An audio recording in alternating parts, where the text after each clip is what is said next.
এই সূর্য মামা, এই বাপের আলা, এই কি আছে ক।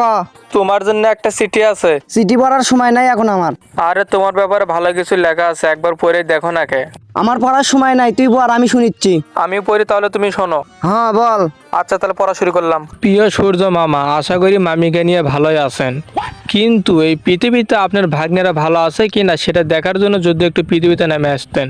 এই 40 ডিগ্রি তাপমাত্রায় আপনার ভাগ্নেরা পুরো তো চিকেন তান্দুরি হয়ে যাচ্ছে।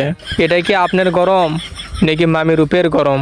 আমরা তো ভাবছিলাম আপনি আমাদের মামা, আমাদেরকে আদর স্নেহ করবেন, কিন্তু এখন তো দেখতেছি আপনি শত্রুর ন্যায় আচরণ করতেছেন। এটা কি মামি বলে দিছে নাকি আপনি নিজে থেকে করতেছেন? এটা জানতে চাওয়া আমার অবুঝ আত্মা। মামা, আপনার ভাগ্নেদের এখন একটাই অনুরোধ, মামিকে নিয়ে মেঘে ঘুরতে যান, মেঘের পেছনে গিয়ে মামির সাথে একটু লুডো খেলেন, পাহাড়ে যান, পাহাড়ে গিয়ে মামির সাথে সেলফি তোলেন। আমরা যখন ঠান্ডায় বুড়া হয়ে যাব তখন তো আপনাকে মিস করবোই। ইতি ওদের উপরে আপনার এক কালো ভাগনা। সূর্য মামা, আমাদের দুঃখের কথা তো শুনলে, এখন তাহলে তুমি কি করবা? বেশি পেঁচাল পারিস না, মাথা গলে এখন হটে আছে। একবার জ্বলে তুমি, একবার ছাই করে দেবো, ছাই দিয়ে আমি দাঁত ঘষবো একবারে। না মামা, এইরকমই থাক, আর আর আর কিছু কনে থাক, এইরকমই থাক।